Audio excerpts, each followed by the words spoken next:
আপনাদের সাথে লোভনীয় একটা রেসিপি শেয়ার করছি। বোম্বাই মরিচ দিয়ে লতি। বাজার থেকে লতি কিনে আনার পর আমি সাথে সাথে রান্না করি না, 2-1 দিন বাহিরেই রেখে দিই। পানিটাও শুকিয়ে যায় আর উপরে তো চামড়াগুলো একটু একটু কালো হয়ে যায়। 2-1 দিন রেখে দেওয়ার লতিগুলো রান্না করলে খেতে মজার হয়, আর ছিলতে গেলে হাত একদমই কালো হয় না, সুন্দরভাবে ছিলাগুলো উঠে যায়। যাই হোক, লতিগুলো কাটা হয়ে গেছে আর আমি এখানে পূর্ণ কাঁঠালের বিচি নিয়েছি, মানে গতবারের কাঁঠালের বিচি। লালচে উপরের চামড়াটা বেশি ভারী ছিল, আমি প্রেসার কুকারে 2-1টা সিটি দিয়ে চামড়াগুলো খোসা ছাড়িয়ে নিয়েছি।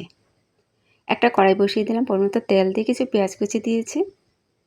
পেঁয়াজটি নরম হয়ে আসলে আমি সামান্য একটু হলুদ দিয়ে দিলাম, মানে পরিমাণ মতোই হলুদটা দিয়েছি। মরিচের গুঁড়া দিয়েছি, স্বাদ মতো লবণ, ধনিয়ার গুঁড়া, আর বেশি করে রসুন বাটা দিয়েছি। তারপর দিয়ে দিলাম পানি দিয়ে কিছুক্ষণ কষিয়ে তারপর দিয়ে দিলাম চিংড়ি মাছ। আমি লতিগুলো চিংড়ি মাছ দিয়ে রান্না করছি। লতি চিংড়ি মাছ বা ইলিশ মাছ দিয়ে রান্না করলে খেতে খুবই মজার হয়, আবার শুটকি বা শিদুল দিয়েও রান্না করা যায়। মশলার সাথে ভালোভাবে মিশিয়ে কিছুক্ষণের জন্য ঢেকে দিব। এই বোম্বাই মরিচগুলো আমি ফ্রোজেন করেছি, রোজায় রেখে দিয়েছি।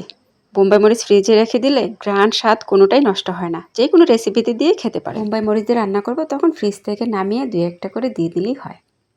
আমি যে বোম্বাই মরিচ দিয়ে লতি রান্না করবো একদমই ভুলে গিয়েছি, মরিচের গুঁড়া অনেক বেশি দিয়েছি। মরিচের গুঁড়া না দিয়ে ছোট ছোট করে বোম্বাই মরিচটা দিয়ে দিলে এই ঝালটাই অনেক হয়ে যায়।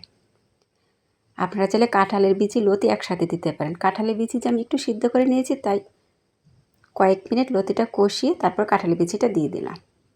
বোম্বাই মরিচটা এই জন্য আমি একটু পরে দিচ্ছি, এই যে আগে মরিচটা দিয়ে দিয়েছি ভুলে।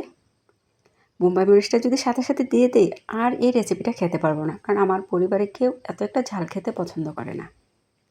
যারা মোটামুটি ঝাল খেতে পছন্দ করেন, এরকম 1 আটি বা হাফ কেজি লতির মধ্যে আপনারা একটা বোম্বাই মরিচ দিয়ে রান্না করলেই এনাফ। আর যারা বেশি ঝাল খান 2-1টা দিতে পারেন। ভালোভাবে কষিয়ে টমেটো দিয়ে দিলাম। টমেটোটা একদমই অপশনাল। আমি কিন্তু বোম্বাই মরিচটা 2-3টা টুকরা করে দিয়ে দিয়েছি। গুঁড়া মরিচটা কম দিলে বোম্বাই মরিচটা আমি আরও ছোট ছোট টুকরা করে দিয়ে দিতাম। পরিমাণ মতো ঝোল দিয়ে দিলাম। নেড়েচেড়ে এখন কিছুক্ষণের জন্য ঢেকে দিব। ঢাকনা উঠিয়ে আবার নেড়েচেড়ে দিব। আমি বেশি ঝোল রাখবো না, মাখা মাখা রাখবো। ঝোলটা দেওয়ার কারণ লতিটা এখন সিদ্ধ হবে। টমেটো দিয়ে লতি রান্না করলে কালারটা অনেক সুন্দর আসে, খেতে খুবই ভালো লাগে। আর বোম্বাই মরিচ দিয়ে লতি রান্না করলে অন্যরকম একটা ফ্লেভার আসে, খেতে খুবই মজার হয়। রেসিপিটা কিন্তু প্রায় হয়ে গেছে। লাস্ট ফিনিশিংয়ে ধনিয়া পাতা।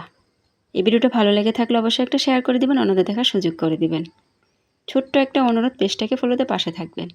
যারা এই রেসিপিটা খেতে পছন্দ করে অন্য কোনো রেসিপির দিকে ভুলেও তাকাবে না, এতটাই মজার।